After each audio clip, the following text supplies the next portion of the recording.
First Take on a Thursday. Max Kellerman, Molly Karen, how are we, Max? Molly, what's going how on? we doing? Stephen A. all day. What's up, man? Stephen A. and NY. What's up? What's up? What's going on? Good morning. How y'all doing? We're good. Very good. Very good. Ready to Yes, go. sir. All right, let's roll. Let's get into it. So we are going to start in the NFL. Say what? ESPN.com's panel of 50-plus NFL experts picked the greatest 100 players in the NFL headed into the 2016 season. At the very top is Texan star J.J. Watt, Aaron Rodgers, Rob Gronkowski, Antonio Brown, and Von Miller rounding out the top 5. Not much love for last year's MVP Cam Newton, who comes in at number 10. Stephen A., do you have a problem with Watt being number 1 overall? Hell yes, I do. J.J. Watt is big time. We understand that in terms of being a defensive player of the year, being as elite as he is. He deserves our respect, no doubt about it. But Aaron Rodgers should definitely be number 1 as far as I'm concerned. Tom Brady should be ahead of him. Antonio Brown should be ahead of him. Cam Newton damn sure needs to be ahead of him. Even Big Ben Roethlisberger should be ahead of him. J.J. Watt is a master at getting at the quarterback, drawing double teams, triple teams sometimes. It requires the attention that his talents mandate and deserve. We respect that. We understand it. We're not taking anything away from him, but it is absolutely asinine to the highest order that this guy would be considered the best player, the most impactful player in the NFL. It makes no sense whatsoever. He has no business being ahead of at least 4 quarterbacks that I can think of. Again, that is Aaron Rodgers. That is Tom Brady. That is Cam Newton. That is Big Ben Roethlisberger. He also has no business being ahead of Antonio Brown. I'm telling you, I wouldn't even put J.J. Watt top 5. I would definitely put him, if you're talking about elite defensive players, well, we can have a discussion there, and he'd probably be 1 or 2. But in terms of guys who have a profound impact on the game, whose impact resonates throughout their locker room in such a fashion that you can't help but recognize how elite they are.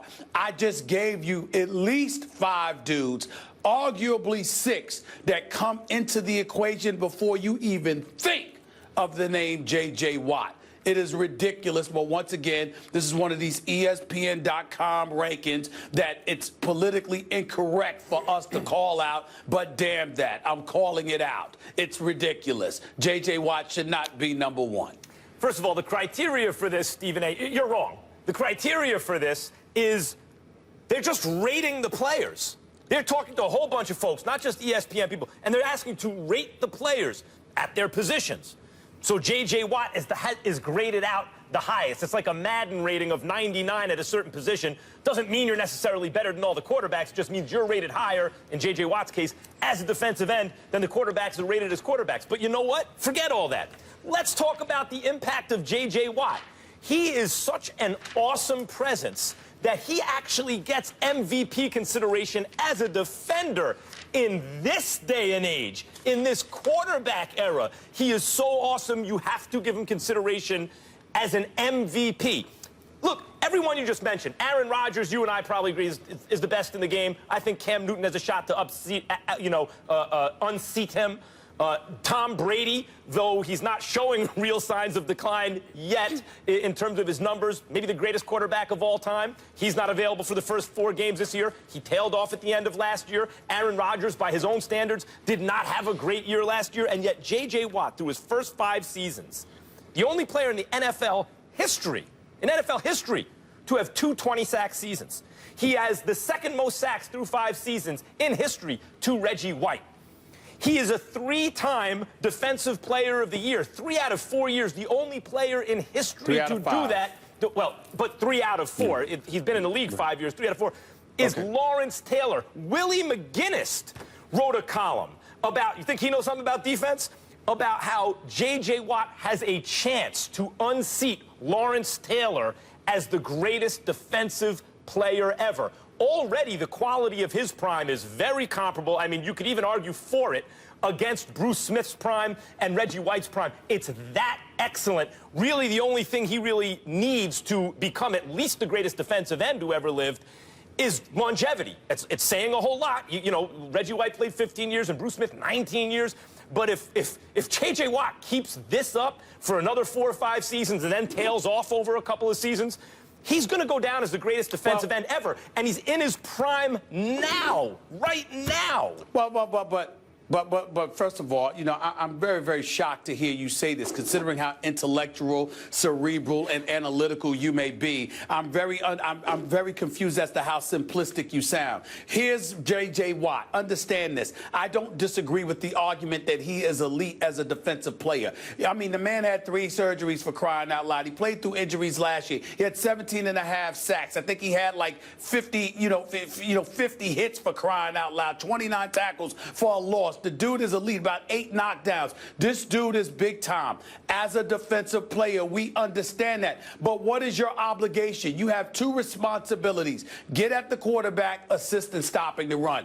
That's basically it. That's what you do. Now, you're elite at doing it. You're the best at doing it. And when you talk about impact comparable to that of Lawrence Taylor, although I would challenge that to some degree, because all you got to do is run away from J.J. Watt, whereas with Lawrence Taylor, who was a middle linebacker or an outside linebacker, you're sitting there and you're looking at him and he could go in either direction, whereas J.J. Watt, you can take traffic away from him by and large, and that could be very, very beneficial to you. We recognize and understand and appreciate his impact playing in his position, how elite he is, how much of a future Hall of Famer he is. Nobody's disputing that. But when you talk about the best, you're comparing him to any position on the football field. I personally don't believe he belongs even in the same sentence as elite quarterbacks because of the mere job description that they have at the disposal, how important the position is, what they mean to a particular team. J.J. Watt is that same dude that had a 2-14 record in 2013. They won 9 games over the last 2 years with Bill O'Brien there, okay? But that's because Bill O'Brien and Rick Smits put requisite parts around them, even though they couldn't find a quarterback, and some of those parts improved. But when you talk about impact, as great as J.J. Watt is, there is but so much you could do playing at a position that's relatively limited in terms of having a profound impact on the outcome of a game. But what about the quarterback? You shouldn't even be mentioned with him. You're right. But the fact that he is Stephen A., think about that for a second. You're right.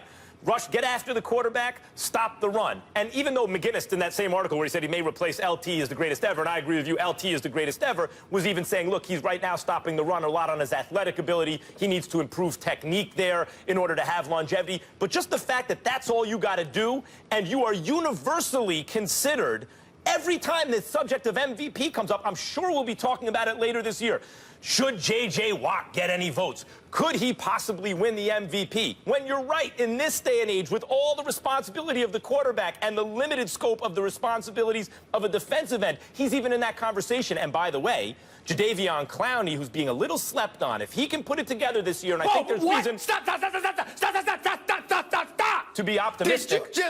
Did you just say Jadeveon Clowney is being slept on? A little slept on, yeah. Let me say for the record, slept on. Yeah. I'm snoring. I'm in a coma about Jadeveon Clowney. Could you show up and play? Could you be eligible to wear a uniform because on a Sunday Jadeveon Clowney gets after it. Those two. You got to be crazy. Yeah. Sleeping. I am snoring on Jadeveon Clowney. Don't get me wrong. I'm not snoring on his skills. I know he can play. But then you'd be snoring on his. Hold it. Not sleeping. There's a distinction.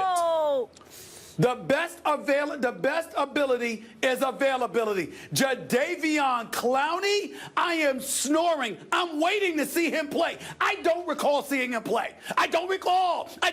Last time I saw him play with his penultimate last season in South Carolina, because the last season he took the year off because he didn't want to get hurt. He's been hurt since he got in the pros. I am snoring on him. I took 3 Ambiens on Jadeveon Clowney. He must be crazy. You must be crazy. Save this tape, please, producer. That's save right. this tape. That's right. Save if Clowney stays healthy, I'm going on history. If Clowney stays healthy, my point in bringing him up is if you give J.J. Watt help on the other side, he is so excellent that immediately you give him another pass rusher, and it's like he has the impact of a quarterback. It's all of a sudden the Texans, you got to be like, oh my God, you got to play the Texans. What are you going to tell me next, Max? The sky is blue on a sunshiny day. Who the hell doesn't know that? Of course, that's the reality. Do you know who? But Jadeveon, when has Jadeveon Clowney been available for you to bring him up in such laudable terms? If Jadeveon Clowney, really? Yeah. How would you know? Hold on. He's pretty good. Hold on. I got eyes. I understand. I live in a world where plausible deniability is apropos sometimes. But here's the reality, Max Kellerman. What evidence do you have that Jadeveon Clowney can play on this level? On this level. Eyeballs. What evidence? Where is it? Eyeballs. Where is it? The optic nerve. What eyeballs? I haven't seen him. When have you seen him? I haven't seen him in 3 years. When have you seen him? Can we get back to J.J. Watt? Do you really want to talk about Jadeveon Clowney? Are you so afraid that I'm beating you in the Watt argument? You're trying to take a detour with Clowney? Is that what's going on here? You must be crazy. Do you know who's number one in fumble recoveries since he entered the league? J.J. Watt. He is everywhere. Yeah. He's a nightmare. When I think about the greatest defensive players I've ever seen, he's already, I think LT, you're right, I think LT number one. I actually think Deion Sanders number two in terms of his ability to affect the outcome of a game. We agree and then there. I think Bruce Smith, J.J. Watt, he's already in my imagination as one of the best I've ever seen. And while at quarterback, as great as Aaron Rodgers is, Cam Newton, Tom Brady, there's less of a value over replacement at the elite level. They're all amazing. J.J. Watt has put distance between himself, I'm not saying any defender, and the next best defensive end. And he's being rated at his position as the top guy, I think correctly. Well, what I'm saying to you is this. We don't dispute anything. See, this is where you're slick. You understand what I'm saying? You've been talking to people and you try to get slick. It doesn't work with me, Max. I'm an expert at this stuff. I see what you're leaving out. You don't change the narrative. Nobody's questioning the elite stature of J.J. Watt as a defensive player. We know that defensively he's the best in the game. A matter of fact, I'm on the verge of putting him ahead of Bruce Smith, to be quite honest with you. But let me be very, very clear. Regardless of any of that, no defensive end has any business being put ahead of Aaron Rodgers and Tom Brady what do you want them to Cam Newton what do you want them to do? Big Ben if they talk to 50 people, and even Antonio Brown. Okay, Stephen A., what do you want them to do? Business. If they're putting together a list where they're talent evaluators, scouts, writers, and analytics, and they're saying who's at their position, how do you rate this guy? How do you rate this guy? And Watt winds up with the most points. What do you want him to do? Make a weighted average? That's not what this is. And my point is, even if you made a weighted average, Watt is so gangster, he's still in the conversation. He's still in the conversation in terms of a league MVP, depending on the success of his team. We know what he can do individually, but even with what he does individually, it's not measurable. Watt at his best is not comparable to Aaron Rodgers or Tom Brady or Big Ben or Cam at their best. That's my point. So why even put him up in there? Because so we can discuss it, so you can agitate people with such an idiotic proclamation. I'm talking about the poll here, not you. I'm saying that you're going to sit up there and take a defensive end and say a defensive end with two responsibilities: rush the passer, help stop the run. That is your definition of the best player in football. As complicated as the game of football is, as comprehensive as it is, especially at the quarterback position, and you're going to tell me with elite quarterbacks, with Aaron Rodgers and his talent, with Tom Brady, 4 chips, J.J. Watt, who came off a 2-win season just 3 years ago, had 2 9-7 seasons to follow that up. J.J. Watt is the best player in football. Remember when we did our fantasy draft? You, me, and Molly. And you made the mistake of going for a quarterback first. You took the best player overall on the board, Aaron Rodgers, but because of scarcity at the position, Molly and I started taking running backs and wideouts because there was a greater drop-off from the elite than there is at quarterback. The same thing applies here. Scarcity at the position helps J.J. Watt in this argument in terms of the distance he's put between himself and the next best guy versus the distance that the quarterbacks have put, the elite ones, between themselves and the other elite quarterbacks. That's not the measuring stick. I don't want to hear that nonsense as a measuring stick. I ain't even buying that, but I will get back to the fantasy football about this. Let's make sure we're honest with the American people. Oh, here we go. I never played, hold on, I never played fantasy football in my life. I never participated in a draft in my life. And I was given a list, and I was led to believe that the quarterback position had to be picked first. Molly hoodwinked me. Oh, stop. She I just cheated. owned you. She cheated, and so she could get her hands on Antonio Brown. I'm a Steelers fan. You think I wouldn't have picked Antonio Brown as my first receiver? Come Stephen on. A., we have to move on, but Yes. in closing, I have 2 words for you. In closing. Davion Clowney. That's all I want to say. Speaking of which, should be ashamed of he had a yourself. sack in I'm his snoring. first preseason Oh, game, that's pretty Clowney versus the Saints. I did not cheat people. I just know the rules. Strategy. Moving on, drama in San Diego. The Chargers said Wednesday that rookie holdout Joey Bosa rejected the team's best offer. The Chargers said their discussions and offers to the number 3 overall pick in the draft have been both fair and structurally consistent with the contracts of every other Chargers player. Bosa's representatives responded in a statement later Wednesday saying the Chargers have decided to manipulate facts and negotiate in the media. Chargers executive John Spanos unloaded on Bosa to the San Diego Union Tribune. Quote, I'm blown away. At all costs, I wanted to avoid going down this road. They made it overly clear we had no other option. It's absolutely asinine. He would have gotten more cash in this calendar year than anyone except Carson Wentz. Stephen A., whose side are you on? Believe it or not, I'm on the Chargers side in this matter. Here is why. I'm all for the players and Joey Bosa in this particular equation because, to me, the Chargers should have done their homework, et cetera, et cetera. But I'm not going to belabor that point. At the end of the day, Joey Bosa wanted one of 2 things. He wanted the language eliminated or he wanted that money. When I read what the Chargers statement says, assuming it's accurate, I reserve the right, Max, to change my mind if we find out they're lying. But based on what they said in their statement, if indeed it's true that A, an initial signing bonus payment that is larger than any rookie has received in the past 2 NFL drafts. They didn't say any rookie they drafted. They said any rookie. If that is true, if it is true that they offered Bosa more money in 2016 than every rookie in this year's class except Philadelphia Eagles number 2 overall pick, Carson Wentz. If it is true that their offer to Bosa is the largest payment and the highest percentage of a signing bonus received in the first calendar year of any Chargers pick since the adoption of the CBA in 2011, which, by the way, is not that big of a deal because they didn't even have a top 10 pick. The point that I'm making is we're talking about Bosa nickel and diming here because they're throwing a boatload of money at him. If you're giving him more money than anybody but Carson Wentz, okay? If you're sitting up there and you've offered him more money in 2016 than every rookie sent other than Carson Wentz and the initial signing bonus payment that is larger than any rookie has received in the last 2 NFL drafts, we're talking about something in excess of $15 million. Now, if Joey Bosa wanted every dime, like he said, for the first year, and that was going to amount to $17 million, we're talking, calculating that maybe $1 million, possibly as much as $2 million, is what it's costing him here.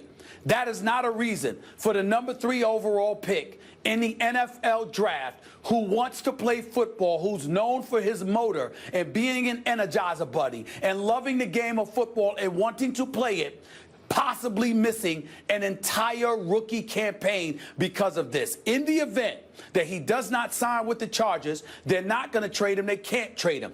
As a result, he has to miss the entire season, okay, because the Chargers retain his rights until the next NFL draft, at which time he could be drafted by somebody else. So you're talking about yourself missing your entire rookie campaign. If you miss your entire rookie campaign, then to me, even though it has happened on at least 3 or 4 occasions before in NFL history, I'm questioning your desire to really play, and I'm questioning your desire to play for this franchise that drafted you. That's the issue here to me. I have to side with the Chargers on this particular incident, assuming that they are telling the truth about what they claim they offered. They could be telling the truth about every single thing. I side unequivocally and 100% with Joey Bosa. I don't think the Chargers have a leg to stand on. I think they are a laughingstock of an organization right now. I think Spanos is, when you look at what happened in L.A. with Kroenke, they couldn't get the deal they wanted because they were in an inferior negotiating position. So they took their ball and they stayed home in San Diego, which is not good for them. I think here they're doing the same thing. The nerve of the Chargers to claim that this is not the way the Chargers do business. This is not the way we've ever done it. We're talking about offset language or bonus, one or the other, payable before the, by the end of the first season. Hey, Chargers, who cares the way you do business? This is the way the NFL does business right now.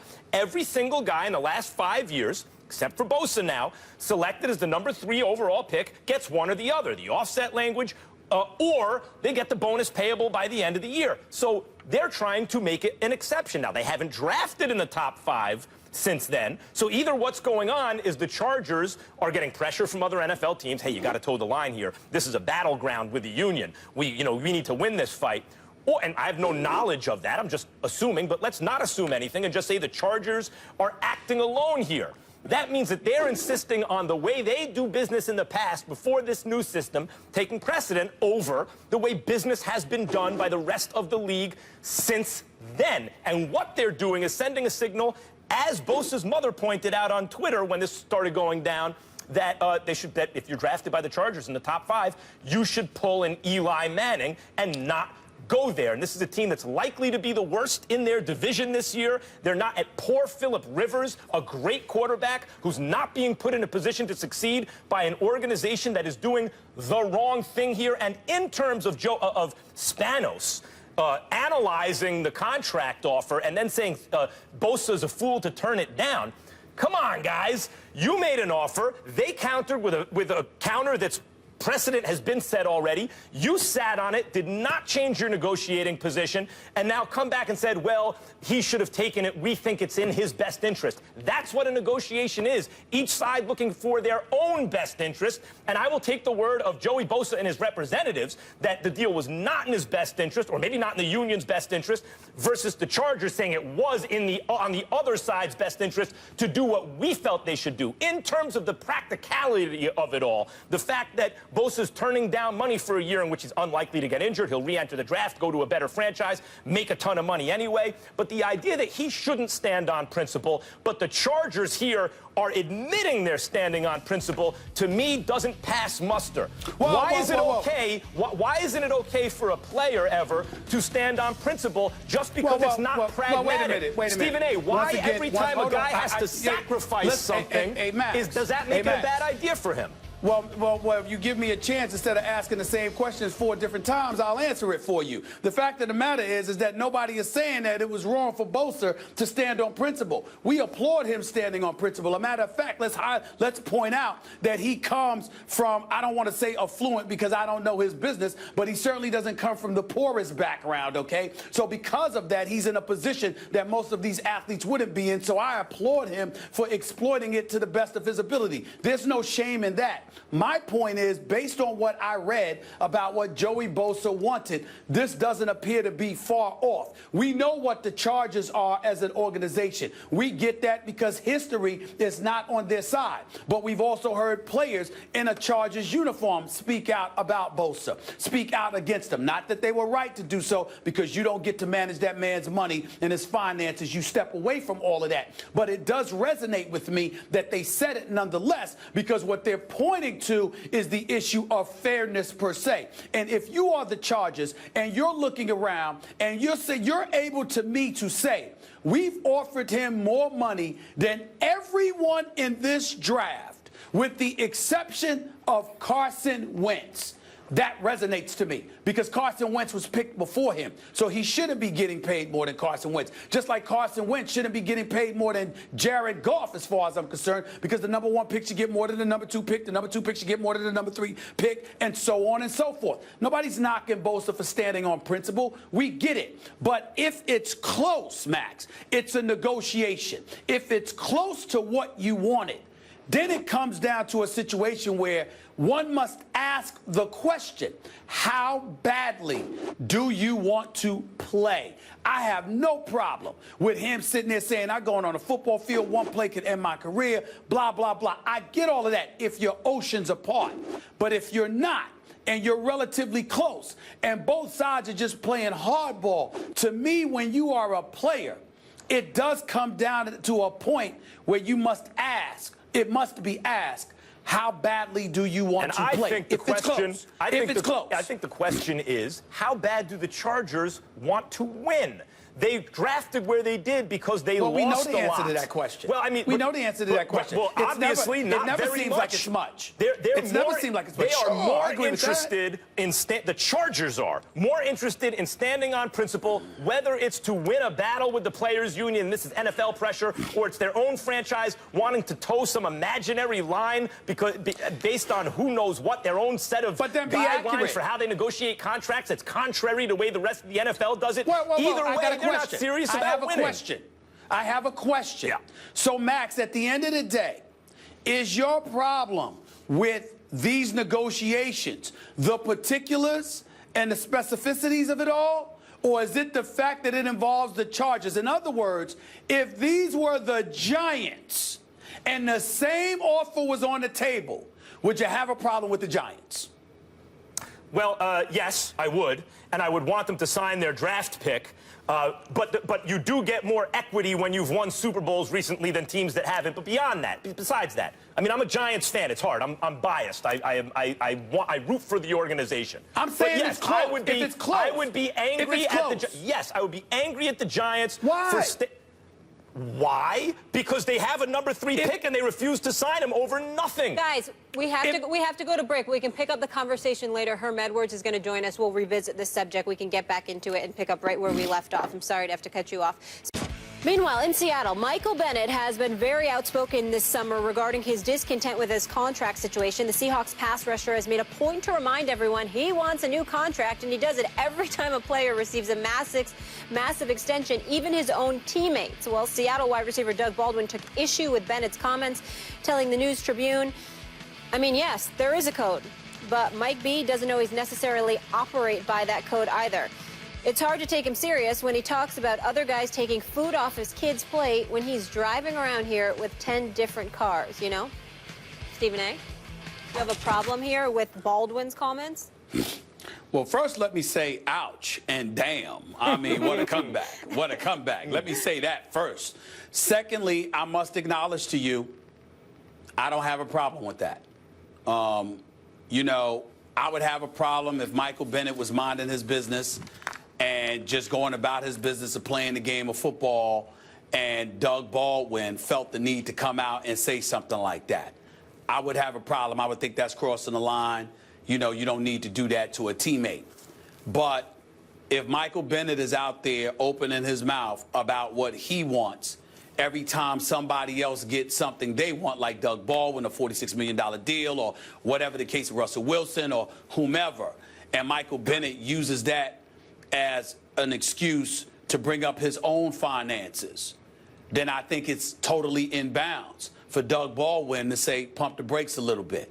You know, you ain't the only one that's out here working your butt off trying to be the best that you can be and get paid so you can take care of your family. You know, you ain't the only one doing that. Some of us are doing it too. And by pointing out that some of you are doing it and then bringing up the 10 cars, you know, that's a good point, because if you listen to Michael Bennett, if you talk about things a bit too much, then you give the impression that you sort of suffering. And Doug Baldwin was pointed out, brother, you ain't suffering. We understand you want some money. We understand you might even deserve that money. But the flip side is that you far from the poorhouse. You walking around with 10 different cars. Now, I didn't know that about Michael Bennett. Don't particularly care about those particulars as it involves Michael Bennett. But Doug Baldwin is pointing out something very astute and very accurate when he's highlighting the fact that you can't go around talking about the money other people's making, the money that you deserve, acting like you struggling, when clearly and conspicuously that's not your situation. That's not your case. Because it comes across as you griping and throwing salt on what other people are after. And Doug Baldwin basically just checked him on that. And Michael Bennett doesn't hesitate to check people. I like Michael Bennett. I like Martellus Bennett. I like them brothers. I think they're good people.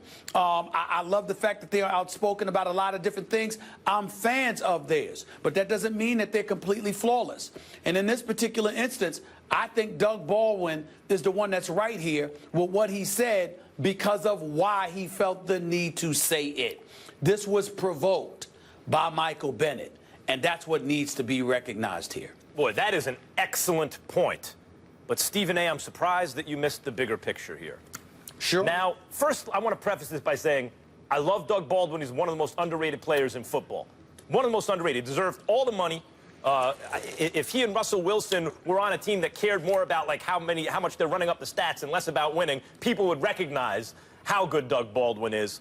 But I don't think he should be talking about, whatever the provocation, he still shouldn't be talking about Bennett's money, even if he feels in a roundabout way Bennett's talking about his. I don't think it makes it right to talk about Bennett's. And I really like Bennett. He's an interesting guy. You know, media week before the Super Bowl, he's the best quote. He's interested in books and ideas, and he's outspoken, and he can ball. Like, I'm a fan of his. But this is actually what's happening, Stephen A. Right now, you know who's laughing at all this? Laughing. The owners are laughing. Because I want to make this very clear. A salary cap is intended to do this. It has nothing to do with competitive balance. That's revenue sharing. You can revenue share, that'll create competitive balance, but a salary cap, and remember, they rolled the players back on the percentage of everything.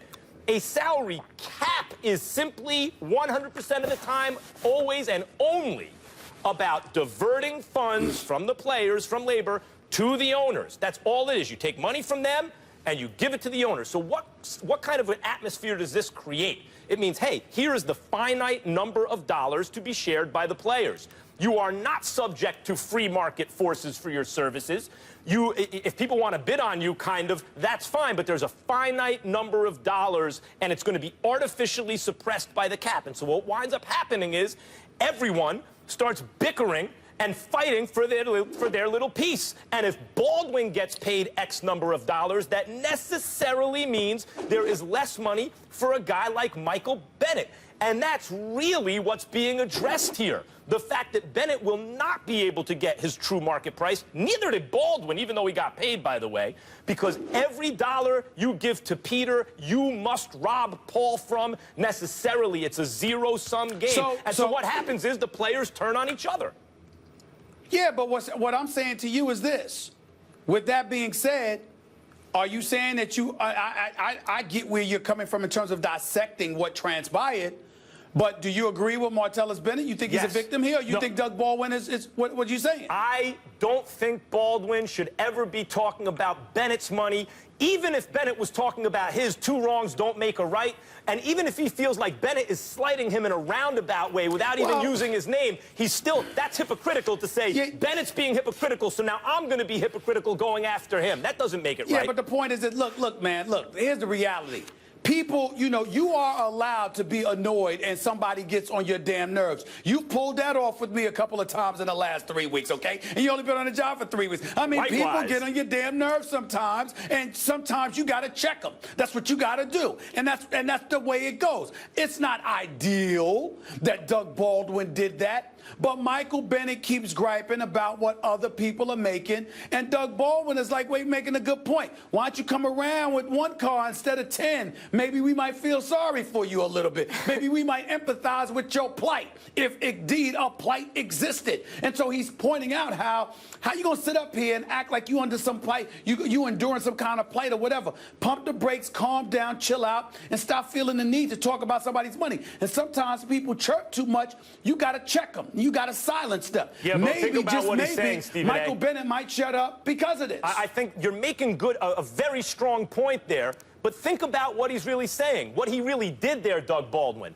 When the real issue is they have to fight over the finite dollars that are artificially suppressed by the owners, Baldwin's turning it around and making it an issue of conspicuous consumption on the part of Bennett, which I mean, and that's really not the issue here, but he's making it the issue. Yes, so even it is. the content of what he said isn't good, let alone the kind of hypocrisy of calling someone out for being hypocritical. The fact of the matter is, when was this collective bargaining agreement signed? It was in 2011. We are now in 2016, 5 years in to a 10-year deal that should have never been signed. Anybody that knows anything about their business in professional sports know that you don't sign no damn 10-year deal without an out. What you do is at least have an out like year 6 or 7. We're getting ready to discuss the NBA and their collective bargaining agreement months from now. You know why? Because even though they're in the throes of a deal, of a multi-billion-dollar deal, both sides have the license to back out of a deal if they feel it should be renegotiated in their best interest. The NFL players elected not to do that. And as a result, Michael Bennett is clearly smart enough and wise enough to know that. So why do you keep chirping? That's what Doug Baldwin, who graduated, who's from Stanford, that's what he's pointing out, and I don't think he's wrong about that. By the way, you're right about that, too. Another strong point. But aren't you the same guy who, was it yesterday or 2 days ago, at some point this week, we're talking about, hey, don't send out that message that they need to batten down the hatches and save their money for a union fight because the NFL is going to win that anyway? Now you're saying that in the previous CBA, they should have driven a tougher bargain even if it meant a long lockout? No, that's not what I'm saying. I'm saying that instead of committing to 10 straight years without an out, have an out by year 6 or 7 like the NBA has. That's all I'm saying. We can agree on that. Because what you're dealing with right now is them having to wait until 2021 in order to renegotiate a deal that they've been whining about since 2011. Yep. So they will have spent a decade whining about something where they could have at least negotiated an out, and they failed to do so. These are issues that Michael Bennett is smart enough to recognize. Doug Baldwin clearly is smart enough to recognize it. So we don't want to hear Max Kellerman coming out of the woodwork talking about how collective bargaining is the real issue and the owners and blah, blah, blah. Hear it? When in fact, they know their conditions. So what you whining about it for all of this time if you're Michael Bennett aiming your eye at the players when you should be talking about the owners? What we do agree on is get it together, NFLPA. Get it together. You got another one coming up in the not too What distant else future. we agree on is don't talk about another person's family or money, and you will save yourself a lot of headaches. Word to the wise. You just won the debate. How about that? Coming up next. How about some NBA, gentlemen? Kevin Love has 4 years and $93 million left in his contract, so some think Cleveland should consider trading him. As for the Cavs, though, they say moving Love is not even remotely a consideration, according to Basketball Insiders, even though there are no shortage of suitors who would inherit his contract. Stephen A., plain and simple, should the Cavs trade Kevin Love? My answer is going to be no, believe it or not. Listen, do I think Love was worth $113 million? No, I do not. I don't think he was worth that. I think he's a damn good player, though. I don't think that he's a scrub. I think that a lot of people, have been entirely too hard on him because there's a huge, huge adjustment that needed to be made in Cleveland. And obviously, that's going to take some time. He's not Chris Bosh. But Kevin Love is a 6'9", 6'10" body, rather, who can bang, who can step away from the basket and hit spot-up three-point shots. He didn't show that against Golden State, obviously. That's a potential matchup nightmare for him. We understand that. But by and large, over the course of an 82-game schedule, combined with having to go through the East, he's an above-average player. I think that last year was difficult for him. I think psychologically it was a tremendous amount of pressure that he was ill-equipped to handle. And from that standpoint, I think it's been cause for a lot of people, including myself, to jump all over him because there were times when he was completely anemic and absent and all of those things. But when you look at his skill set and you look at what other teams possess, Kevin Love is one of the better players in basketball. It's just that you're playing with LeBron and Kyrie. And Kevin Love is a guy that can't be on the court with Kyrie. He's best on the court with LeBron. That's where your problem lies. You might look at that as an excuse to bench him, but I'm saying, excuse me, you don't have to do that. He could be that guy coming off the bench. He could be that guy, that spark plug for you when one of those guys go to the bench. He's a guy that can rebound. He can bang.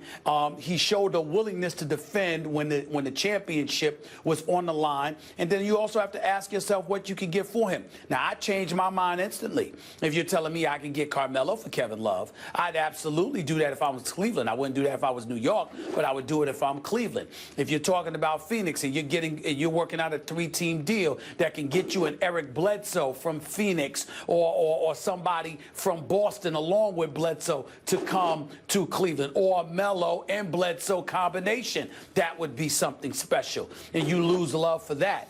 But just to jump ship with him and get rid of him because he serves no purpose, no. Last year was tough for him. There is no doubt about that, but he can play. He's not a scrub, and I wouldn't give up on him, especially now since he's a champion and you've got that pressure off your back, not just as an individual, but as a franchise overall. You've got that proverbial monkey off your back. Cleveland has a championship for the first time in over 52 years. I think that's a beautiful thing, and I think right now you're playing with house money. I think you roll the dice and keep it as is unless a marquee trade is out there for you. You don't just trade him for nothing.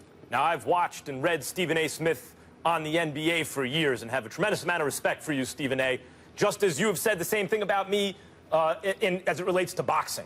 But just like Stephen A. Smith loves him some boxing, I mean, you love boxing. You're a knowledgeable boxing fan. I love me some NBA basketball. And yes, if we can't go at each other about these subjects, we ain't got a show. So we got to go at this right now, with all due respect, of course. First of all, the history of the NBA has... they should trade Kevin Love. They should have already traded Kevin Love. That's been obvious. The history of the NBA has been... here are the arguments against it. History of the NBA has been... the team that gets the best player in the deal, usually, almost always, wins the deal. And in any trade involving Kevin Love, the other team is likely to get the better player because Kevin Love is an excellent player. He's not a future Hall of Famer, but he's an excellent player, offensive player. So there's that. There's also the idea that it takes a while to integrate pieces onto a team. And having gone to back-to-back finals, and this time having won, to trade him now and get new parts and integrate them and then hope to compete with the Warriors and Durant, in the finals, which looks extremely likely, is asking a lot. But I think it may be asking more to do it with Kevin Love. Kevin Love's major problem is defense. He gets roasted in the pick and roll, and this is a pick and roll league. So it's really an Achilles heel for the Cavs. Now, he does serve a purpose as a stretch four. He can rebound, etc. But there's an old Woody Allen line about this. It's like swatting a fly with a Buick. It's overkill. You don't need Kevin Love to do that job. You can find a much lesser part to do the job offensively that the Cavs need from him, and that same player very well may be better defensively. Let's take what the Celtics could offer. For example, Jay Crowder, a pat and stuff. You could probably get Jay Crowder, save money, and get other stuff. A Swiss Army knife player, which you can see, look at the Warriors roster, in this NBA is so valuable. A two-way player. You try to get Avery Bradley, too. If you can't, it's one or the other, plus stuff. Another two-way player. They could bring in, with LeBron, the best player in the world, and Kyrie, who really showed himself in this last finals. You got the penetration. You can find shooters. What you need is two-way, Swiss Army knife, players who can defend multiple positions, switch, all that stuff, in a league where Tobias Harris is now playing power forward. You bring in a guy like Jay Crowder, a few other pieces, I think it would be demonstrably better than what Kevin Love has done for that team so far. Well, I think that when you say, well, first of all, I'm not disagreeing with that point because I do understand if you could get a Bledsoe and a Crowder, for crying out loud, of course you do something like that. I'm just saying, of course you do something like that, and Crowder would definitely be a rough, rugged kind of dude that would fit in nicely with them defensively, energetically, etc. But he's not the shooter that Kevin Love is from the perimeter, and I think that it'll be a mistake to look at Kevin Love's performance, particularly in the finals, from a shooting standpoint, and think that defines his game. One of the things that I've been apprehensive about, clearly Kevin Love deserved the criticism that he received, but it was for his performance, not his career and his overall game. His overall game is that he's a defensive liability at times, but he can rebound, he will bang, and he can step away from the basket and hit perimeter shots and keep opposing defenses honest more than most do. Can I say a word about that, Stephen A? In the game. And I just think that we need to sit up there. It's one thing to critique him and what he hasn't done in a particular series. It's another thing entirely to act like this brother can't play. Kevin Love can play. I want to address that and for a second. he deserves more respect than we've given him. I think one of the reasons Kevin Love has become overrated is because a couple of years ago he was considered a big. You know, you mentioned 6'9", 6'10". Out of shoes, this guy is 6'7" and change. He's not that big. So when a couple of years ago he was perceived as a big, he's like, wow, oh my God, he grabs all those rebounds on a losing team. Didn't defend very well then either. And shoots from the outside like that, 37% from three. That was unusual then. That's not unusual that much in this NBA. Lots of stretch fours out there nowadays, and suddenly if you don't perceive him as that big anymore, kind of just a slow three instead of a four who can shoot, what he does is not that special in this NBA. That's not true. And the reason why, you got people trying to do that, but they're not necessarily successful doing that. The man averaged 16 and 10 on 36% shooting from, let me finish, 36% shooting from three-point range. And it was considered a bad year. Kevin Love can play. I'm not saying you hold on to him for dear life. I'm saying now that you're the champion, he deserves the cushion of going into the season and seeing what he's got. Because people who want him ain't going to stop wanting him because he starts the season with the Cavs. Pump the brakes on the summer. That's what I'm saying. Gentlemen, we have to agree to disagree on that one. Take it, I'm a big boy. Got some big shoes, so yeah, if I can have that unique set of tools and skills to be able to fend off everything that people say, I can take it. I can take it and continue to be successful. I mean, get a deal like that, everything comes with it. Everything is magnified times 10.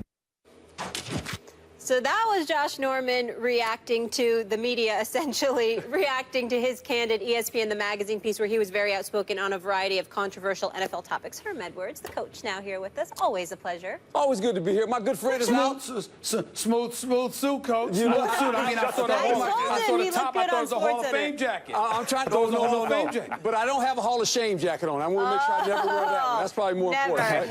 No, you and that don't go in the same sentence. What's your reaction to what you just heard from Norman reacting to us? Well, he's obviously building up his reality show he's going to have on Fox, I guess, during the season. He's going to be a commentator. He's building his brand, obviously. And I think Josh sits in a unique position in the fact that he comes into the league not a highly drafted player, and through his ability to work hard, his work ethic, his skills, has put him in position now where whether he likes it or not, he becomes a face and a little bit of a leader of this organization. Not so much in Carolina, because we knew who was there. It was Cam Newton, it was Luke Kuechly. Now he goes to Washington, which is more media than obviously Carolina. And everything he says now, whether he's talking to ESPN Magazine, it becomes a part of the conversation. And there's always going to be people that disagree with you. I would say this if I was his coach. From this day forward, you have to watch your words, because words are powerful. And you can say things, but when you say them and you use certain words, it raises a red flag to the conversation. And you have to be responsible for those words. And with that, you're going to get some people that agree, some people that don't. But you don't want to have to waste your time defending yourself, because you have to play football. And this is a hard game, this football thing, for you especially because of the position you play. And then you don't want it to drag into the locker room, because now all your teammates get affected by what you're saying. They have to answer questions where they want nothing to do with it. Say, look, I'm not in that conversation. That's Josh. So I think he has to be careful. He's freedom of speech, but you don't want to be all of a sudden become a distraction in the locker room. You only have so much energy. Yeah.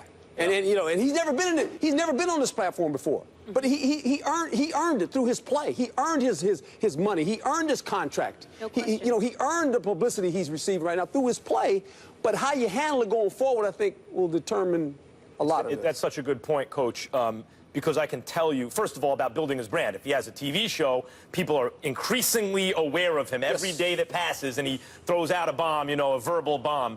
But as someone with a media platform, I can tell you, it feels good in the moment when you name call. In the moment, it feels good. It's an expression of your emotions, especially in a culture where you're constantly told not to do that. To do that when you have a media platform, I can tell you from personal experience, feels good. The problem is this.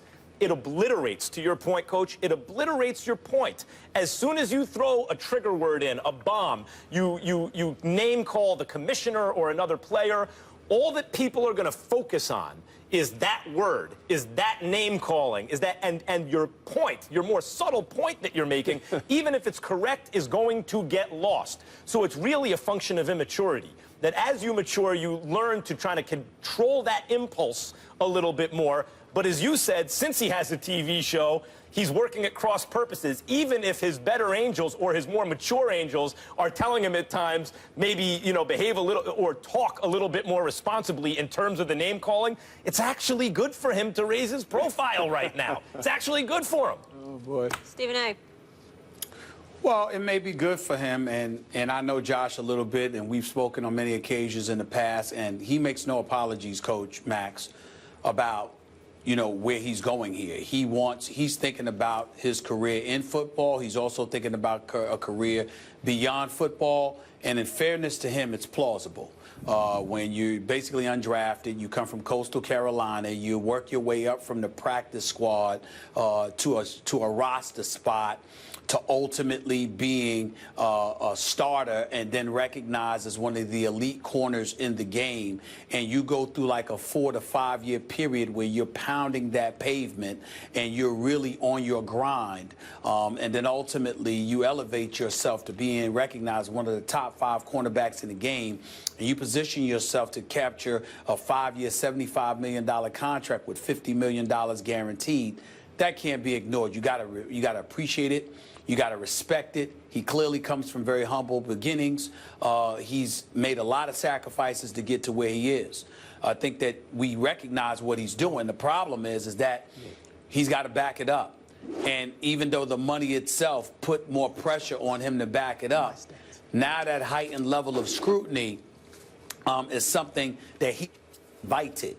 And he's of the mindset that he's a big boy. He can handle it. Let me tell you what I know about Josh Norman that I don't think he can handle. He can't handle unfairness. He can't handle when people inaccurately portray him in a certain way, inaccurately depict him in a certain light, et cetera, et cetera. And everybody up here knows that when you are in the public eye and you invite scrutiny because you're so quick to scrutinize, that is exactly what happens. And he's in a performance business. People can attack us all day long, but we have the luxury of coming right back and attacking, and it's essentially a verbal sparring session. With Josh Norman, no, that ain't verbal sparring. That's verbal sparring on top of the fact that you got to go out on the field and perform. And you've put the pressure of a franchise on your shoulders. Now, you listen to aficionados, Coach, and I've said this to Max and Molly. I've got experts telling me speed is an issue with Josh Norman. Change of direction is an issue, and coverage with Josh Norman. That is as great as he is and as elite as he may be, he ain't the Shermans, the Patrick Petersons, the Darrelle Revises of the world. He's not those dudes. Now he's inviting us to find out whether or not he is. And that's where things can get rough. We all hope it won't get rough for him. But having to face Odell Beckham Jr. twice a year, who you called out. Having to face Des Bryant twice a year, who knows what it could be. Well, Stephen, you make some great points, especially there at the end when you really capsulize who he is as a player. He's a talented player, but he's not overly talented. This is why he was not a high-round pick. There's a reason for that. That's not by accident. But here again, I think he was in a system that fit what he did well. Yeah. The Washington system will fit some of that. But you make point of this, Stephen A. Early in OTAs, when they were doing one-on-one drills, the media was there watching this, and there were a lot of balls caught on him, and they were questioning it then. But this goes along with the salary you just earned. And I will say this to all media folks. Just because a guy gets a lot of money, his talent does not change. he is still a good player. They don't get any faster, they don't get any bigger, they don't get any stronger. Okay, that's part of it. There will be balls caught on Josh Norman. But the problem he's going to run into is the fact that he's been paid all this money now. When someone catches a couple passes on him in a game, the first thing the media are going to cry out is say, hey, what's wrong with this guy? Correct me if I'm wrong, Herm, but you had 23 interceptions over 4 seasons? Yes. Josh Norman had 7. Oh. 7 interceptions over 4 seasons. Did you get a $75 million contract? No, but it's fine because at that point in time, no one made that kind of money. According to these numbers, you should get $225 million, Coach. They owe you some money. My wife tells me you were too early. Coach, as a is player. there any part of you that admires a guy, because there is a part of me that admires the fact that even if he plays well in a zone scheme and everything, if Odell Beckham catches a ball and scores a touchdown, and it's not even Norman's fault, but he happens to be on the screen, on your TV screen when Odell scores, he's going to get blamed for that too, and he's putting the spotlight on himself. Look, he's playing one of the toughest positions in football. I know. I lined up out there for 10 years. Yeah. I get it, and I understand his mentality. You got to have that mentality that he has, and I just think going forward, he has to understand that now the light that he wanted is on him. Yeah.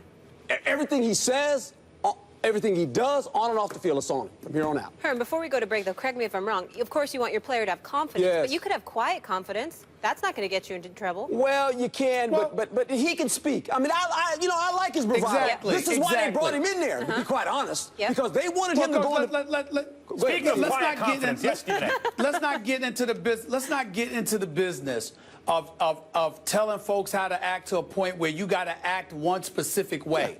I think that when I'm talking, people misinterpret me for saying you have to act specifically a certain way. That's not what I mean when I say the things that I say when I point out player behavior. What I'm asking them to do is be mindful of the minefields that are laying out there for you to touch on and just implode everything that you've worked for. That's all we're saying to Josh Norman. That's all we're saying to anybody. He doesn't have to be quiet. Just be mindful of the minefield. Hey, Stephen A., did you hear those numbers she just gave me? Yeah. 7 interceptions and 23 interceptions. Yep. Oh, okay. So you are owed, it seems to me, if he gets 75... Philadelphia, come on. Send me my money. You deserve like an A-Rod contract. I personally believe you deserve more, to be paid more here, but that's just me. We'll leave it there. That's just... Last year was a challenging season for James Harden and the Rockets, barely sneaking into the playoffs with a 500 record. The Rockets' best player was also left off all NBA teams despite great stats. But when Harden's teammate Patrick Beverley was asked by Basketball Insiders what he expects from Harden this season, Beverley said, MVP and leading us to the finals. Simple. Stephen A., is Beverley correct?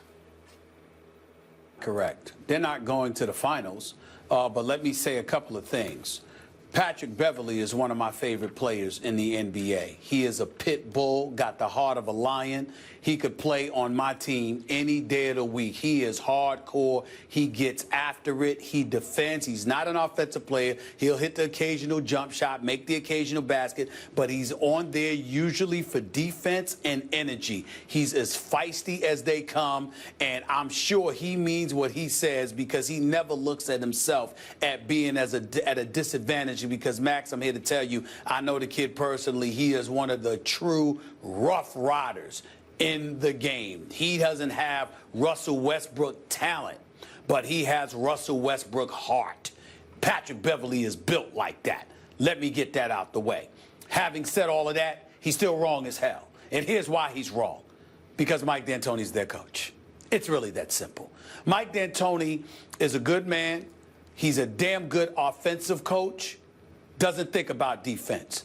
I know people who've called him, my former partner called him Mike Antoni. Take the D out of the D'Antoni because there is no D in D'Antoni because his teams don't play any defense. You can't win if you ain't playing any defense. Now, some would sit there and say the exception would have been the Phoenix Suns because when Steve Nash, Amari Stoudemire, and all of those boys were there, had Robert Horry not hip-check Steve Nash into the scorer's table, and then the benches sort of emptied and guys got suspended. Phoenix would have won that series, went to the finals, blah, blah, blah. Well, damn it didn't happen. And in the end, when we look at this Houston Rockets team, I just think they're ill-equipped to compete for a championship. They're not relevant in a championship picture. When you look at Golden State, when you you look at San Antonio, when you look at the Clippers, they're clearly the 3 teams to beat, and then there's everybody else. And if you're going to look at somebody on the outside looking in, I'm going to look at Oklahoma City, because even though Kevin Durant is gone, Russell Westbrook, Steven Adams, Enes Kanter, and those boys are still there. Houston has James Harden, who is a superstar offensive player, fresh off of averaging 29, 7.5, and 6. This brother is legit. He's big time. He's an offensive juggernaut, no doubt about it. But the Houston Rockets are not going to be good enough to warrant him getting strong MVP consideration. Mike D'Antoni not going to play any defense, so you'll have an opportunity to shoot in 7 seconds or left, get the ball out your hand and jack up shots all day, which will lead to more points for James Harden, but that's not going to necessarily lead to more wins for the Rockets. It's not going to lead to championship relevancy, thereby not making James Harden that relevant in the MVP conversation. He's an MVP talent. He is big time. But the team collectively will not be good enough, and as a result, they won't warrant MVP. He won't warrant MVP consideration because they won't warrant consideration at all. I think there's a very good chance James Harden can actually win the MVP this year. I think Patrick Beverley, who I agree with you, you gotta love the way he plays. He's so tough. He does get after it. If only James Harden cared as much about defense as Patrick Beverley cares about defense, he really would be a legitimate MVP level player. But the fact is he doesn't. He knows, everyone knows, the way you get paid in the NBA is to put up numbers. In fact, MVP voters in the NBA, not as bad as baseball MVP voters years ago, where if you had a lot of RBIs, they just give you the MVP, even if there were literally 10 players in the league better than you. Still, MVP voters tend to reward scorers and great offensive players, and James Harden can get to the basket and he can shoot the 3, that's for sure. I want to get to Mike D'Antoni in a second, or right now, rather. He revolutionized the NBA, Stephen A., with the spread pick and roll, really exploiting fully the rules changes and the three-point shot. But when the rest of the league adjusted, and many adapted and adopted his parts of what he did into their own systems, like Greg Popovich, etc., and he didn't have an answer back, that means what he did, where you're like, my God, he's an offensive genius. If you have no answer once the league adjusts and starts doing you better than you do, then it's really like all you did was a parlor trick and everyone else figured it out. And one of the reasons I think D'Antoni hasn't had success since Phoenix, except briefly with Jeremy Lin, was in New York, is that he can't get his best players to buy in. Now, Carmelo's an ISO player, Kobe was an ISO player, Dwight had his own issues. James Harden's kind of an ISO player. I mean, he racks up some assists, but it's like the ball really sticks with him. And part of the job of a coach is to get your best player to buy in. You can't simply be like, oh, well, can't get the best guy to buy in, what can I do? No, that's your job as a coach to get that done. I think Harden is desperate enough right now, and D'Antoni is desperate enough right now, that it may actually be a good match because they'll have to meet each other halfway. I think the Rockets, given the bottom of the West, it's a great top-heavy conference, but the bottom leaves enough room for them to get in there. And Harden, as by far the #1 offensive option on his team, when you look at Durant and Steph going to split votes, when you look at LeBron, who takes his foot off the gas in the regular season because he saves it for the playoffs, he may not get as many votes as he really deserves, especially with Kyrie coming up the way he is. You start looking around the league, it very well may boil down to Harden and Westbrook because voters reward scorers, and so much of the offense of those two teams is going to go through those two guys. I think Harden's right in the mix, Stephen A. But it can't be on mediocre teams, and that's exactly what Houston is going to be. Because how are you going to get two dudes with the same mentality moving? Meeting equal ground or whatever. How are you going to pull that off? They're both on the offensive side of the ball. Now, if one focused on defense and one focused on offense and you met halfway, that would be different. But both of them have the same mentality. James Harden doesn't care that much about defense as a player, and D'Antoni doesn't care that much about defense as a coach. So how is that going to work? That means they're going to be juggernauts offensively, but defensively they're going to leave a lot to be desired. That's what it comes down to the Houston Rockets, not to mention the fact that they're not going to be that that good in my estimation. I have nothing but faith in Beverly. I have nothing but faith in Harden as an offensive player. D'Antoni is going to put points on the board. They're going to play an exciting brand of basketball, and I think that Houston is to be respected in that regard. But defensively, as much as sensitive as Mike D'Antoni, is about that, and it's a shame because I can't stand being critical of him because he's such a nice man. He really, really is, Max. He really is a nice guy. But the bottom line is he doesn't give a damn about defense. And no matter what he says, his history, his resume shows that he does not give a damn about defense. He even incriminated himself when he was coaching the Lakers because he was getting mad at the media because the media talked about how he didn't focus on defense at all in practice. He said, "What are you talking about? I spent 25 minutes on defense." That's what he said. That's a quote, okay? I think it was 25 or 30 minutes. I was calling him Mike D'Antoni from way back. There's no defense on, although his defensive efficiency is a little, it looks even worse than it is because there's so many possessions because he wants to score so fast. He's not quite as bad defensively as given credit for, but he obviously does not care very much about defense. I don't think that hurts his chances with MVP voters for Harden because the voters don't seem to care. Stop. Bottom line.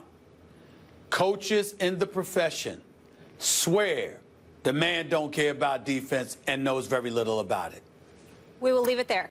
Back to San Diego. The Chargers say rookie defensive end Joey Bosa rejected the team's best contract offer. The team stands by their offer that it was both fair and structurally consistent with the contracts of every other Chargers player. Since he turned the deal down, the team will now restructure their offer since Joey will be unable to contribute for the full 16-game season. Here's Damian Woody. I would hold out the whole year and re-enter the draft. Why? Because what the Chargers are asking of him, no other player at that slot, at number 3 slot, has done before since the new collective bargaining agreement. See, here's the thing. As a former player looking at it, I'm looking at it as, okay, we agreed to a rookie wage scale, but here we are, and now you want more. So it's like, when is enough enough? We gave you a rookie wage scale to basically, just hog-tie some of the rookie pay, but now you want Joey Bosa to have, deferred payments and not being able to double dip. That's something that no other player at the number 3 slot has ever done. So why should he agree to something like that? That was Damian Woody saying that he should hold out and re-enter the draft term. Should Bosa sit this season out? Personally, I would not. I just think there's too much to lose then. Now, he's made his point. There's no doubt about that. He has a history. His family had made their point in these situations. But I think when you look at his situation, he's got to ask himself, if I decide to hold out, the Chargers still have my rights. Now, maybe they trade him. Maybe week 8 they trade him. Likelihood of that happening? Probably not. I don't think they're allowed to. Right. If they don't trade him soon, I don't think they're allowed to until the end, and then until he gets to re-enter the draft. And the problem he has is that what he's betting on is that I'm going to be drafted in the top 5 again next year. I don't know that to be true because he's been a year out of football. And there lies the problem. You're not on tape anymore. You're a guy that played college football a year ago. Even though he's a young guy, the problem is, are you going to be the top 3 player? Some people will say, man, I don't know about that. So the money that you could have taken this year, you've lost. And you never get that money back. You're never going to get it back. And you can say, well, we'll get it back 10 years from now. It's still money you lost. You don't get the money you lost back. It never works that way because you left it on the table and you said, I'm not going to play football. So I just think at the end, he's made a point. He needs to play as fast as he can, get these years done so he gets his second contract. Now, that's the big one. It's not the first one. The public opinion will say, well, the $17 million, I don't know. It's your second contract. It's the contract Josh Norman got through his play of being a professional football player. Yep. That's why he got that money. That's what Joey Bosa has to do. You want your clock to go as fast as you can. Get in the league, go play for 4 years, be a great player, and then you sit there and you can demand things. He's got better leverage there, in my opinion. I agree with Damian Woody here. And look, it's not like Curt Flood. I understand that, like, him making a sacrifice of a year of his career and all that, it's not like labor situation in football is where baseball was or any of the major sports where 30 and 40 and 50 years ago, these guys are getting rich. I get that. So it's not exactly the same. But the argument will always be there for the teams and for the league to maintain power over the players in an unfair way, really, because there's no other competing league that they, it's like collective bargaining is really from the owners, take it or leave it, because last time there was a lockout, our ratings barely changed. People just like watching football, and they essentially have a monopoly. There's no other league that can offer to make these guys rich. So I get that. But what Damian Woody is basically making the point, I feel, I don't want to speak from him, but my interpretation of what he's saying, and I feel the same way, is if it's always about what you're losing, and the fact that it's going to be difficult, and the fact that it's impractical, and the fact that it may not even be in your best, certainly short-term interest, if that always trumps making a sacrifice to make it better for the players' union, or even make it better for yourself down the road, they're never going to win anything. Like, these guys are never going to get any concessions. And, Coach, your point about he's made his point is only true if he stays the course, unless the point is that it's only going to get worse for him. He's not going to get drafted highly. He's going to lose a valuable year of experience, and will be a counterexample. And they could point to that. See, don't do what Joey Bosa did. If that's your point, I get it. Otherwise, I don't think he's made his point unless he holds out. I think he's made his... Go ahead, Stephen A. Where I'm at and where I'm struggling with this, guys, is that, on its face, I disagree with Max and Damian. But I will openly confess, I need to grasp a better understanding, because when I'm listening to Max or when I'm listening to David and Woody, I literally find myself asking, what the hell are y'all talking about? Because what is it that I understand that, San Diego is they're addicted to their way of doing things and they're trying to shortchange them to some degree. I get that. But again, Coach, I'm going to go back to the three categories that I'm paying attention to. According to the Chargers, if they're telling the truth, an initial signing bonus payment that is larger than any rookie has received in the past 2 NFL drafts. So a signing bonus larger than any rookie has received in the last 2 NFL drafts. We all know what those numbers are. They're on the record saying their numbers are larger. They're not talking about themselves. They're talking about any rookie has received in the last 2 NFL drafts in terms of signing bonus. More money than anybody. Then they say more money in 2016 than every rookie in this year's class except Carson Wentz, who was picked a slot before you. There's no crime there. If anything, Carson Wentz should have a problem, or Jared Goff would have a problem with Carson Wentz getting more than him, since he was the #1 overall pick. So when we look at that one, and then the third category, the largest payment and highest percentage of signing bonus received in the first calendar year of any Chargers first-round pick. Now, that doesn't matter as much because those picks for the Chargers fell out of the top 10. So we understand that's no big deal. They're buffering themselves there. But the first 2 categories, largest signing bonus and more money than anybody other than Carson Wentz. I'm like, you're a rookie coming into the league? What is Damian Woody talking about? I disagree with him and Max on its face, but I must confess I'm at a loss because they sound like Joey Bosa's getting screwed over here. I did agree that was the case when they were talking about the language and other stuff a week ago, 2 weeks ago. But based on what they're saying right now, it seems like they've leaned towards giving him most of what he's wanted. And if you're talking about a signing bonus that's more than anybody, and a 1-year salary, meaning his first year, that's more than anybody's but Carson Wentz, I don't understand the problem here. I really don't. Well, I think, he's caught up on the wording. Obviously, if he doesn't, he wants all his money up now. He wants all his bonus money up front now, or he wants the ability, if he should get cut, or he can double dip if someone else signs him. Well, first of all, I wouldn't. That's the last thing I'd be thinking about. Going to get cut. if you're a first-round pick, third-round pick, if the player picked in the draft, I would say if I'm worried about me getting cut, that's not a good idea. Okay, I do know this about the National Football League, and I will say this: they kick the ball off at 1 o'clock. And they will kick the ball off at 1 o'clock with Joey Bosa or without Joey Bosa. And he will be history if he doesn't sign. We won't even talk about him anymore. We'll be talking about games. That's it. That's how the league works. And Coach, you're right. Joey Bosa, Max, is the #3 overall pick. What the hell are you thinking about getting cut 3-4 years down the road and you won't be able to double But you guys are dip? talking about the pragmatic kind of aspect of all this, and on those points, you may be right, although the Chargers are putting out a lot of propaganda about their offer right now. That's their analysis of their offer. I believe that. But let's take them at their word as you are doing and saying, then what's the problem? In that case, I admire Joey Bosa because he's saying, wait. At this moment, he is. We'll see, Coach, as you say, what actually happens. But at this moment, he's saying, wait, there's a principle at stake here, and this is a battleground between the league and the players. There's a slotting system. There's been precedent set. If you're drafted here, you get this or this. They're saying neither. He's saying, it's going to be one or the other, and he's willing to make a sacrifice maybe for that. Go for it. I'll give you the other. Here's the other. 1 o'clock, they're kicking it off. Yeah. No doubt. You want to be on your couch watching for a whole year? No. I'll be here that Sunday. With Tom Brady or without him. With Aaron Rodgers or without him. Willing to miss the season? Willing to miss the season, Max? Yeah. Oh, no. All right. It depends on are you principled? Is it important enough to you? Max Molly, Coach, remember the scouting report on him for all of the superlatives they threw out there, they did highlight hustle on and off. Some weeks he looked like he wanted it. Some weeks he didn't.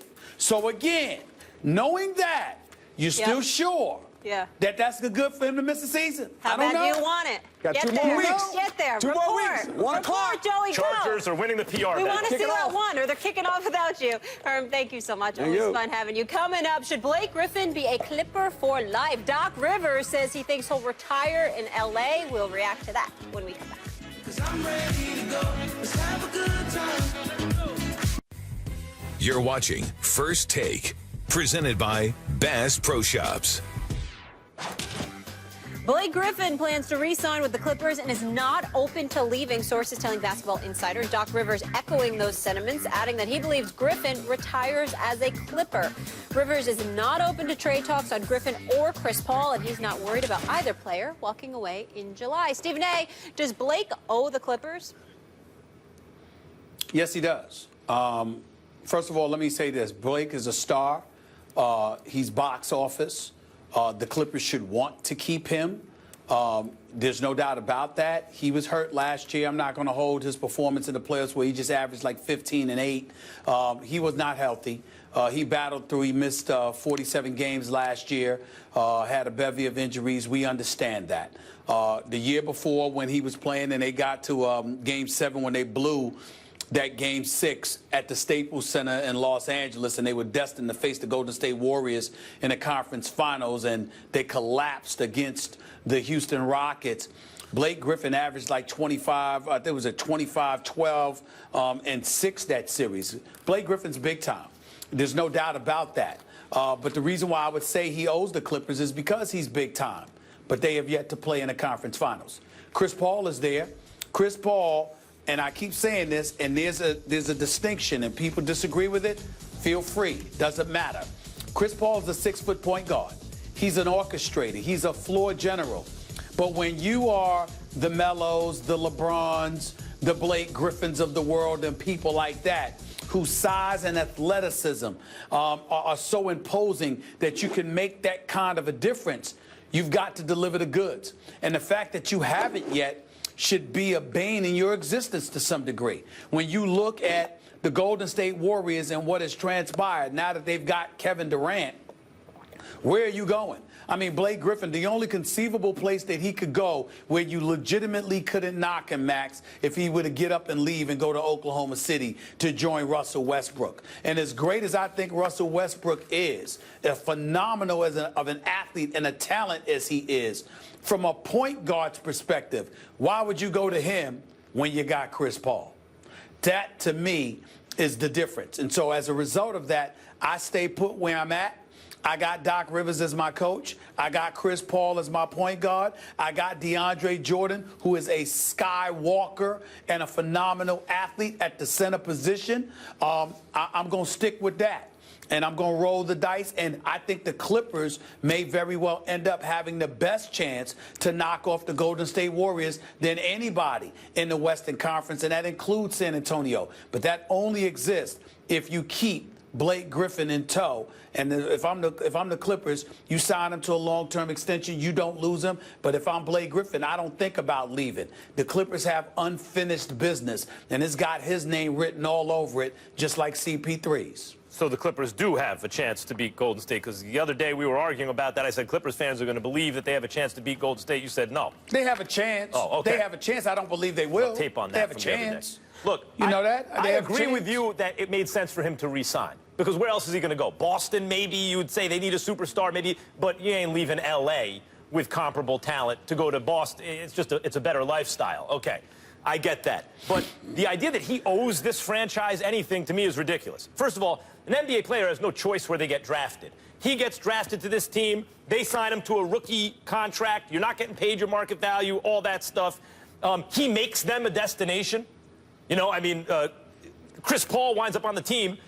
The NBA seemed to kind of direct him to the Clippers, but you could see that no one ever thought about playing for the Clippers before if they had really had it. All of a sudden, it's like, oh, Blake's there and DeAndre's getting better.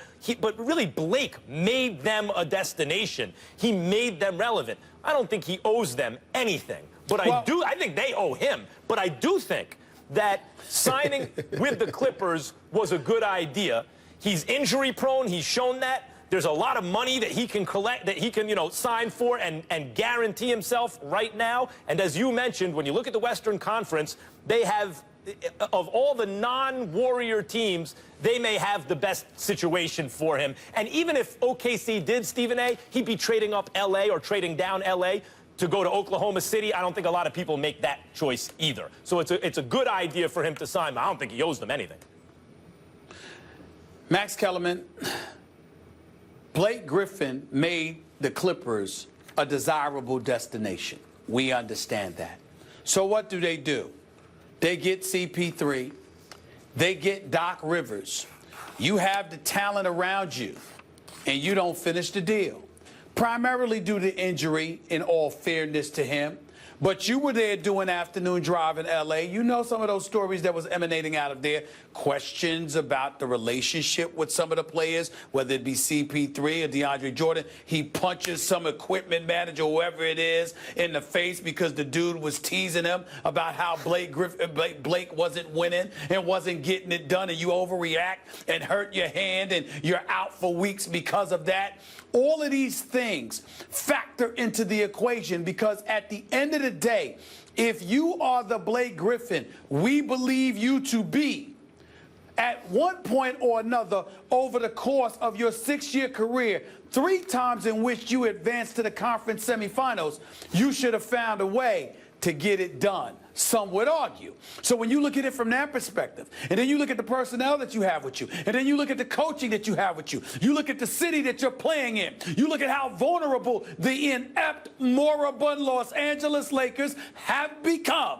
And then you couple all of that with the fact that KD now went to Golden State to try to ensure that they're going to be the team to beat in the Western Conference for years to come. If you're Blake Griffin and you got that competitive fervor inside of you, then excuse me, you don't run from that challenge. And the best challenge is the challenge that you have right in front of your face, playing for the franchise you're playing for. Sure. That's all I'm saying. Yep. And he don't owe him, Stephen A., but I agree with you. He should stay. I think he owes him. All right, let's leave it there. None of this. During the Patriots' almost 2-decade-long run as a perennial Super Bowl contender, the slogan, "Do your job," was a familiar line used by Bill Belichick to keep players focused on team responsibilities. The Patriots have 3 trademarks on that phrase, but that didn't stop the Dallas Cowboys from using it at their brand new practice facility. Rob Gronkowski responding on Twitter, the Cowboys' new slogan sounds familiar. What are your thoughts? #DoYourJobGate. Stephen A., your reaction?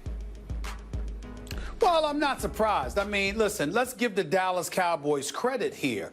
I mean, nothing that they do for themselves work other than generating publicity for themselves.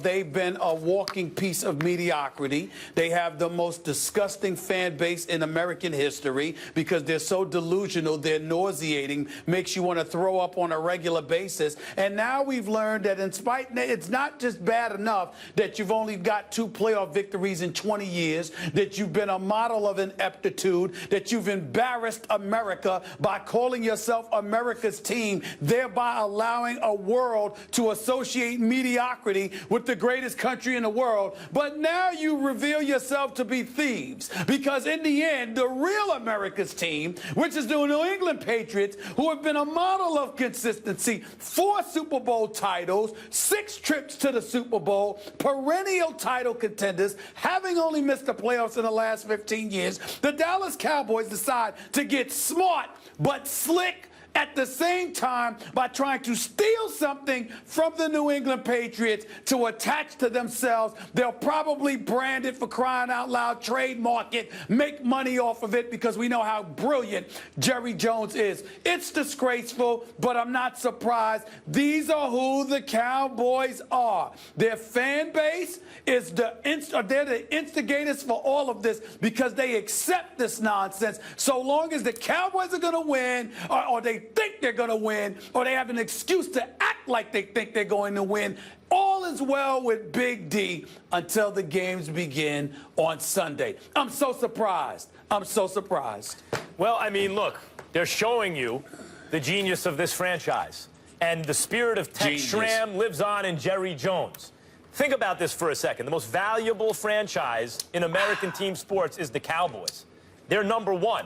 Their real estate isn't especially expensive. The Dallas-Arlington area is not especially densely populated compared to other major markets. What are you, a real estate agent now? What are you, a real estate agent? He reads a lot. He knows about everything. They don't win a lot. They don't have the greatest track record. There are other teams that have won more championships. They haven't had the most recent success.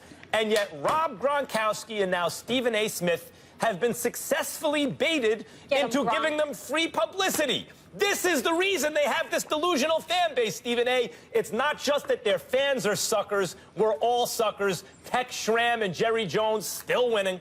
Imitation, the sincerest form of flattery. They can sit up there all they want to. In the end, they don't win, but they act like they're winners. That's what makes them disgusting and delusional. Period.